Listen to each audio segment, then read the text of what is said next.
দুনিয়ার পুরা মানুষ, সমস্ত মানুষ এখন টাকার পিছনে দৌড়াচ্ছে। সবার উদ্দেশ্য টাকা। যদি টাকার সামনে উদ্দেশ্য না হয় তাহলে তার কাজও পরিবর্তন হয়ে যায়। কলেজে পড়তেছে, ইউনিভার্সিটিতে পড়তেছে, ডাক্তার হচ্ছে, ইঞ্জিনিয়ার হচ্ছে, পিছনে উদ্দেশ্য যে আমি এত টাকা কামাই করব, আমার জীবন এরকমভাবে চলবে। যদি এখন ঘোষণা করা হয় যে সমস্ত মেডিকেল কলেজে যারা পড়তেছে এরা কোনো চাকরি পাবে না বের হওয়ার পরে, আর এদেরকে কোনো চাকরিতে রাখা হবে না, এদেরকে কোনো বেতন দেওয়া হবে না,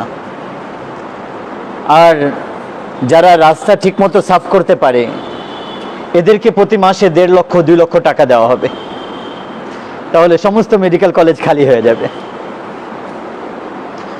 সত্যিকার অর্থে ইলম, যেটা জ্ঞান অর্জন করার যে পিপাসা, এটা মানুষের মধ্যে শেষ হয়ে গেছে, ইল্লা মাশাআল্লাহ, কিছু মানুষ ছাড়া।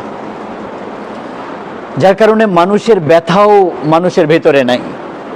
একজন বলতেছিলেন, অনেক বড় একজন নিউরোসার্জন ডাক্তার, অনেক বড়, তার কাছে এক ব্যক্তি আসলো, বলল আপনার হসপিটালে বাইরে একজন অ্যাক্সিডেন্টে মরে যাচ্ছে, তার মাথায় ব্যথা পাইছে, আমি নিয়ে আসছি আপনার হসপিটালে, আপনি একটু তাকে দেখেন।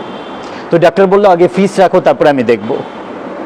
সে বলল আমি তো রাস্তার মধ্যে তাকে পাইছি, আমি উঠায় নিয়ে আসছি তাকে, আমার কাছে টাকা নাই, আমি আপনাকে টাকা দিব, যুবক একদম, আপনি তাকে একটু দেখেন, সে মরে যাবে। সে বলল না, আগে আমার ফিস রাখো, আমি তারপরে যাব। ঝগড়া হচ্ছে, এর মধ্যে 1 ঘন্টা 1.5 ঘন্টা চলে গেছে। তারপরে একদম শেষে সে মানে নাই ডাক্তার, তো সে নিজের পকেট থেকে গাড়ির চাবি দিল ওই ডাক্তারকে, বললো এই যে আমার গাড়ির চাবি, আপনার বাচ্চাকে দেখেন, আমি টাকা দিয়ে তারপরে আমি গাড়ি নিব। তো ডাক্তার সাহেব যখন দেখতে গেল ওই রুগীকে, যা দেখলো যে ডাক্তার সাহেবের নিজের ছেলে, আর ডাক্তার সাহেবের নিজের ছেলে ওই জায়গায় মরে গেছে, একমাত্র ছেলে ডাক্তার, যার জন্য কামাই করছিল সেই নিজের হাতে তাকে ছেড়ে দিল। তো ডাক্তার উনি বেশি ছিলেন, কিন্তু মানুষত্ব তার মধ্যে থেকে বের হয়ে গেছিল, নিজের ছেলেকে মেরে ফেলছে। আর একজন মানুষ তাকে উঠায় নিয়ে আসছে, একজন মুসলমান তাকে উঠায় নিয়ে আসছে। তো এই সময় আজকে যে পুরো দুনিয়াতে চলতেছে না, এটাই যে পুরো দুনিয়ার মানুষ টাকা একসাথে করো, টাকা একসাথে করো, এছাড়া আর কিছুই নাই মানুষের ব্রেনে। কিন্তু আল্লাহ বলতেছেন না, তুমি আমার সাথে সম্পর্ক করো, আমাকে ভয় করো, আল্লাহর ভয়ে তুমি নিজের জীবনে চলো, তাহলে আল্লাহ তোমাকে ইজ্জত দিবে। তোমার মুকদ্দারের রিজিক কোথাও যাবে না, তোমার তাকদীরের রিজিক কেউ নিতে পারবে না। তো আল্লাহ আমাদেরকে একটা প্রশ্ন করছেন, তোমরা নিজে নিজে বনেছো অটোমেটিক? উত্তর হচ্ছে না। আচ্ছা, দ্বিতীয় প্রশ্ন, নিজেকে নিজে বানিয়েছো? এটার উত্তরও না। তারপর আল্লাহ বলতেছেন তাহলে জানার চেষ্টা করো কে বানিয়েছে। তো এটার উত্তর কি? আমরা জানি মুসলমান হিসাবে আল্লাহ। কেন বানিয়েছে? তৃতীয় আরেকটা প্রশ্ন। তো আল্লাহ বলেছেন যে এই জন্য তোমরা আসছো যে আমার বান্দা হয়ে যাও, বান্দা হয়ে যাও। তারপরে আরেকটা প্রশ্ন যে মৃত্যু কি, মৃত্যু কেন আসে? মেডিকেল সায়েন্সের মধ্যে 200 উত্তর লেখা আছে মৃত্যু কি, এটা হইতে পারে, এটা হইতে পারে, একটা উত্তরও ঠিক না। আর আল্লাহ তাআলা একটা উত্তর দিয়েছেন যে আল্লাহ যিনি শরীরের মধ্যে রূহ দেন আর তারপরে বের করে নেন আর তারপরে মানুষ মরে যায়। এটা এরকম শক্তিশালী উত্তর যে কেউ এটাকে চ্যালেঞ্জ করতে পারে না। মৃত্যু কেন আসে? উত্তর কি? আল্লাহ রূহ বের করে নেন। মৃত্যুর পরে কি হবে? এটার উত্তর দুনিয়ার মানুষের কাছে নাই। পুরো দুনিয়ার মানুষ কি বলে? হাইহাতা হাইহাতা লিমা তুআদুন। কোরআন নিজে বলতেছে হাইহাতা হাইহাতা লিমা তুআদুন। আরে মৃত্যুর পরে কোনো জীবন নাই, কিছুই নাই, বাস এটাই, এই জায়গায় যা ইচ্ছা করো, নাচো গাও খাও, যা ইচ্ছা করো, এরপরে কোনো কিছুই নাই। ইন হিয়া ইল্লা হায়াতুনাদ দুনিয়া, এটাই দুনিয়ার জীবন, এটাই আসল। ওয়ামা নাহনু বিমাবউসিন, মৃত্যুর পরে আর কেউ উঠবে না। কিন্তু আল্লাহ বলছেন না, ফাইন্নামা হিয়া যাজরাতুন ওয়াহিদা ফাইযা হুম বিসাহিরা। এক আওয়াজ দিয়ে আমি তোমাদেরকে মারবো, ওই আওয়াজ দিয়ে আবার তোমাদেরকে আমি উঠাবো আর তোমাদেরকে আমার সামনে দাঁড়া করানো হবে। আর তারপরে ফারিকুন ফিল জান্নাতি ওয়া ফারিকুন ফিস সাঈর, এক দল জান্নাতের দিকে যাবে আর এক দলের জন্য জাহান্নামের ফয়সালা হবে। তো এটা আল্লাহ তাআলা আমাদেরকে দিয়েছেন, বলেছেন। তো আমাদের সামনে শুধু এটা না যে আমাকে শুধু কামাই করতে হবে আর তারপরে ডাক্তার, হ্যাঁ, আর ইঞ্জিনিয়ার আর টাকা আর এই সম্মান আর এটা। হ্যাঁ, একজনের ছেলে টপ করছে, কোন এক পরীক্ষার মধ্যে টপ করছে আর সমস্ত রেকর্ড ভেঙে ফেলছে দেশের। তো তার বাবা বলতে লাগলো যে ইনশাআল্লাহ আমার ছেলে, হ্যাঁ, সেক্রেটারি হবে, আর তারপরে সচিব হবে, আর তারপরে এইটা হবে, আর তারপরে ওইটা হবে। তো কিছুদিন পরে ওই বাবাই বলতে লাগলো, যেই ছেলের কারণে আমি আমার সবকিছু লাগাই দিছি, ওই ছেলেই আমাকে জব করে দিস। মানে না, আমার সম্মান, আমার সম্পদ, আমার সবকিছু নষ্ট করে দিস। তো ওই বাবাই বলতে লাগলো যে এর থেকে অনেক ভালো ছিল যে তুমি অশিক্ষিত থাকতা, কিন্তু আমাদের খিদমত করতা। তোমাকে পড়ায় আমি কি পাইলাম? তো আমাদের একটা রাস্তা আছে, ওর থেকে ডাইনে বামে আমরা যেতে পারবো না, যেটাকে আল্লাহ তাআলার ইসলাম নাম দিয়েছেন, যেটার উপর চলার দ্বারা, আগে চলার দ্বারা আল্লাহ তাআলা আমাদেরকে আখিরাতে জান্নাত দিবেন আর দুনিয়াতে সুন্দর আর উত্তম একটা জিন্দেগি দিবেন। এখন তার কিছু আদাব আছে, নিয়ম আছে, ওই রাস্তায় চলার কিছু নিয়ম আছে, যেটা আমরা শিখবো, তাহলে আমরা ভালো মানুষে পরিণত হব এবং ভালো, হ্যাঁ, যে জায়গায় থাকবো ওই জায়গায় ভালো জায়গায় থাকবো।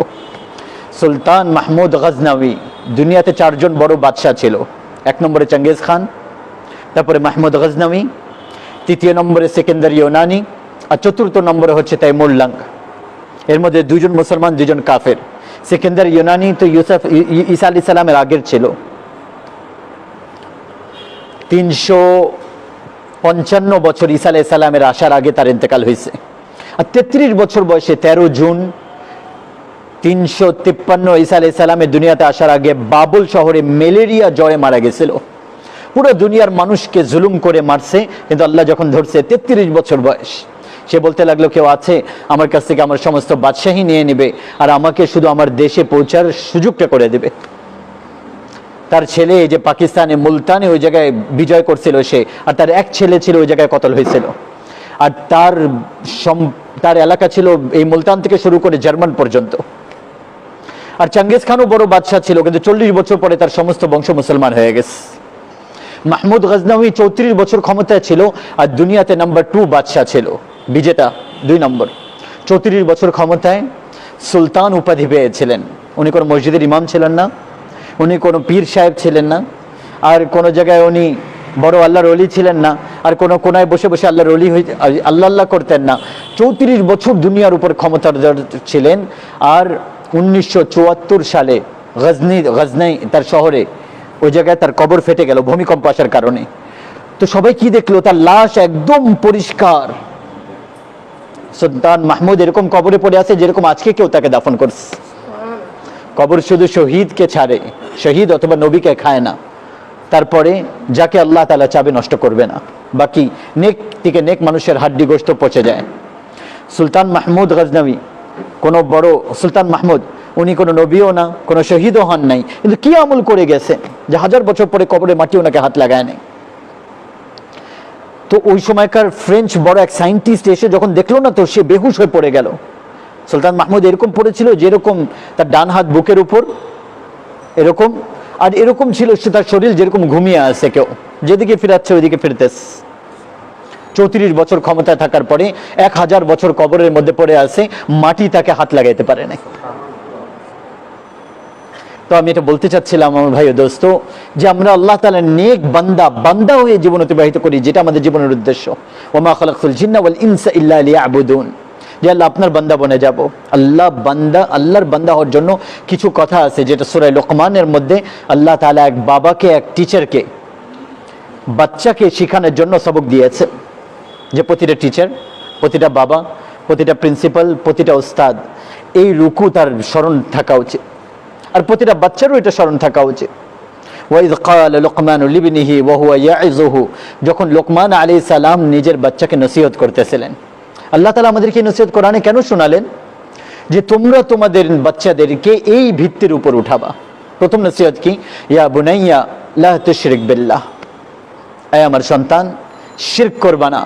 লা ইলাহা ইল্লাল্লাহ, আল্লাহ ছাড়া কোনো মাবুদ নেই, আল্লাহ ছাড়া কেউ কোনো কাজ করতে পারে না, আল্লাহ ছাড়া কারো হাতের মধ্যে কিছু নেই। যখন এটা অন্তর থেকে আমরা চাবো, তো আল্লাহ গায়েব থেকে করবেন। যখন এটা কেউ মন থেকে চাবে না আল্লাহর কাছে, তখন তার ইয়াকিন বনবে, তো আল্লাহ তাআলা তার সামনে দেখাবে করে।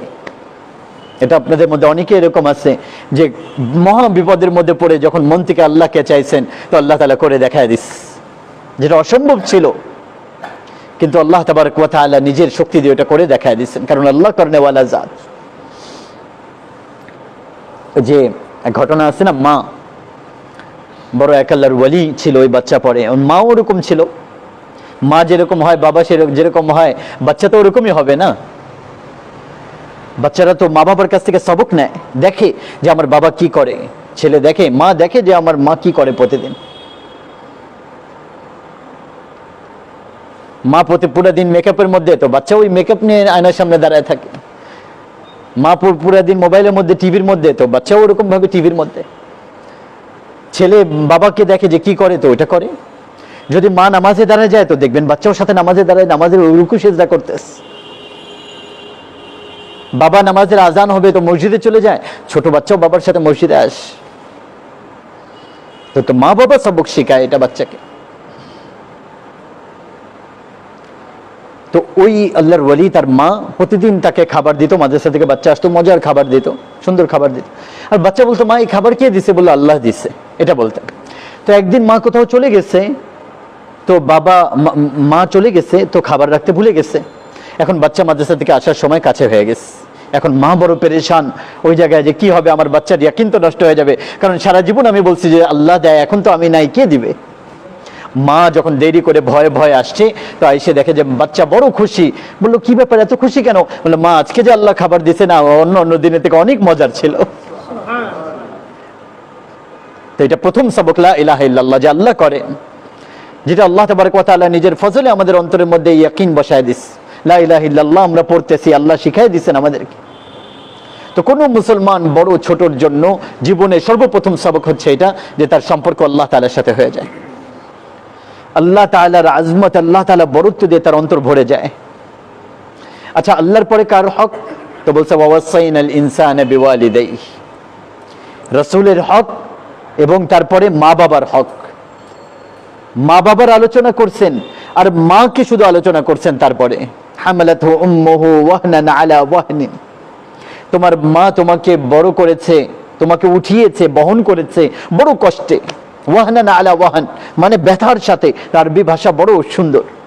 এটা তরজমার মধ্যে এটার আসল মানে বের হয়ে আসে না। আল্লাহ এখানে এরকম বলতেছেন,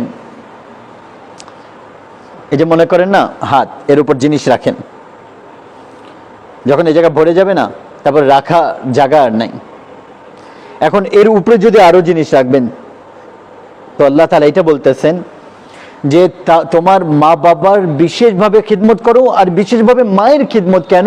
কারণ তোমার মা তোমাকে বহন করেছে ব্যথার উপর ব্যথা নিয়ে। তার পুরো শরীর যখন ব্যথা দিয়ে ভরে গেছে, এখন আর তার পুরো ব্যথা আসতেছে, 9 মাস ব্যথা চলতেছিল। আর যখন তার শরীরের অঙ্গ হ্যাঁ প্রতিটা পশম ব্যথা দিয়ে ভরে গেছে, আর তার উপরে ব্যথার উপর ব্যথা, ব্যথার উপর ব্যথা, 2.5 বছর তোমাকে দুধ ছাড়ানো পর্যন্ত সেই ব্যথা কষ্ট সহ্য করেছে। এই জন্য খবরদার কখনো মা বাবার সামনে চুও করো না, লা তাকুল্লাহুমা উফ, তাদের সামনে উফও করবা না। এত সুন্দর আন্দাজে মা বাবার হক বুঝিয়েছে। আনিশকুরলি ওয়ালিওয়ালিদাইক, দেখেন না, আনিশকুরলি ওয়ালিওয়ালিদাইক, আল্লাহ তাআলা এই শব্দের মধ্যে কত শক্তির সাথে বলতেছেন। এক ব্র্যাকেটের মধ্যে আল্লাহ তাআলা নিজেকে আর মা বাবাকে আনছেন, যে আমার আর তোমার মা বাবার শুকর করো। আমার, আল্লাহ বলছে আমার, আর তোমার মা বাবার শুকর আদায় করো। এই জন্য বদকিসমতি এটা যে আজকে মা বাবার হক বাচ্চারা আদায় করতে পারে না, মা বাবার খিদমতে বাচ্চারা নাই। এক ব্যক্তি আসলো, বললো, ইয়া রাসূলুল্লাহ, আমি আমার মাকে কাঁধের উপর বসিয়ে হজ করিয়েছি। আপনারা যারা হজ করেছেন আপনারা দেখেছেন কত কঠিন সফর। এখন তো কত সুন্দর ব্যবস্থা, তারপরেও কত কষ্ট। মক্কা থেকে মিনা, আর তারপরে আরাফাত, আর তারপরে মুজদালিফা, পুরা ঘুরে 15-16 কিলোমিটার। আর পাহাড় ছিল ওই সময়। বলে, ইয়া রাসূলুল্লাহ, আমি আমার মাকে কাঁধে নিয়ে হজ করিয়েছি, তাওয়াফ করিয়েছি, আমি আমার মায়ের হক আদায় করেছি। তো আমাদের নবী বললেন, তুমি যে তোমার মার দুধ পান করেছিলে না 2 বছর, তার মধ্যে থেকে এখনো এক ঘুট, এক ফোঁটা দুধের হক আদায় করতে পারো নাই।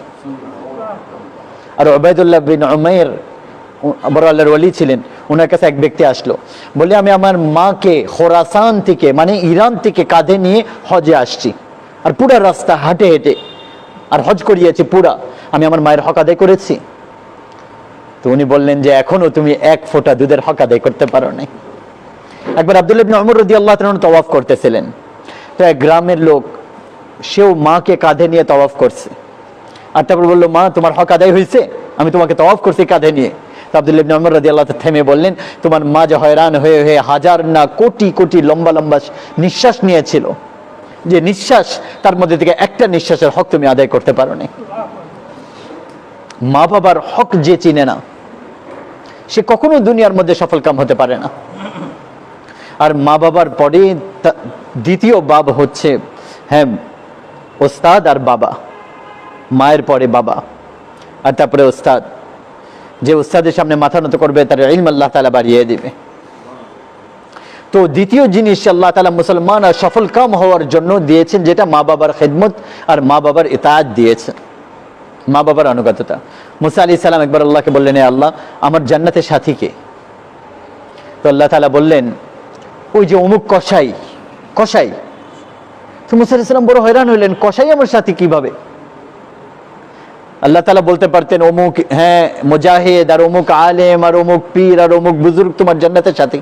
এটা না বলে আল্লাহ বললেন অমুক কসাই। আমরা তো এমনি জানি কসাইয়ের হাতে সবসময় ছুরি, তাদের মন তো এমনি কঠিন। তো মুসা আলাইহিস সালাম দেখতে গেলেন যে আমি একটু দেখি যে কোন কসাই এটা, যে জান্নাতে আমার সাথী হবে। তো দেখলেন এক কসাই বসে, আসন গেড়ে বসে আছে আর নিজের গোশত কাটতেছে, বিক্রি করতেছে। তো মুসা আলাইহিস সালাম তাকায় দেখতে লাগলেন। যখন তার গোশত বিক্রি ঠিক হলো, তো এক টুকরা সে উঠালো আর একটা পোল্ট্রির মধ্যে নিয়ে গেল, যেতে লাগলো। মুসা আলাইহিস সালাম তাকে বললেন যে আমি তোমার সাথে যেতে পারি? সে চিনে না মুসা আলাইহিস সালামকে। বললো চলো। তো গেল তার সাথে, যা দেখলো তার বাসায় যায়, সে গোশত রান্না করলো, তারপরে আটা বানাইলো, তারপর রাখলো, একটু নরম হবে, সময় দিল। তারপরে আবার তরকারি, হ্যাঁ, দেখতে লাগলো, তারপরে আটা নরম হলো, তারপরে রুটির বানাইলো, আর তারপরে ওটাকে প্লেটের মধ্যে সাজাইলো, থালির মধ্যে নিল, আর তারপরে প্লেট উঠায় এক বুড়ি মহিলা শুয়ে পড়ে আছে, তাকে উঠায় এরকম নিজের পাশে শুয়াইলো, আর তারপর লোকমা উঠা তাকে খাওয়াইতে লাগলো। যখন খেয়ে ফেললো, তার মুখ সাফ করে দিল, তারপরে কিছু বললো, সে ওই মহিলা কিছু বললো, তাকে শোয়াই দিল। মুসা আলাইহিস সালাম বললো, ইনি কে? বললো, আমার মা অনেক দুর্বল হয়ে গেছে, আমি সকালে যখন যাই পুরা সকাল আমি তার খিদমত করি, তারপরে আমি কাজে যাই, সন্ধ্যায় যখন আমি ফেরত আসি আগে তাকে খানা খাওয়াই, তারপরে আমি আমার বাচ্চাদেরকে খাবার খাওয়াবো, দেখবো। তো মুসা আলাইহিস সালাম বললেন, কি বলতেছিল তোমার মা যখন তুমি শোয়াইতেছিলা আর মুখ সাফ করতেছিলা? বলে, আরে পাগল মা, বুঝে না কি বলে না বলে, আমি যখনই তার খিদমত করি না, বলে যে আল্লাহ তাআলা তোমাকে জান্নাতে মুসা আলাইহিস সালামের সাথী বানাক। আমি কোথায় আর মুসা কোথায়? মানে মুসা আলাইহিস সালাম কোথায়, আমি কোথায়? তো মুসা আলাইহিস সালাম বললেন, না না না, তোমার মা তোমার কাজ বানায় দিচ্ছে, তোমার, আমি মুসা তোমাকে দেখতে আসছি। এই জন্য আমার মুহতারাম ভাই দোস্ত, আমরাও বাস আল্লাহ মাফ করেন, যখন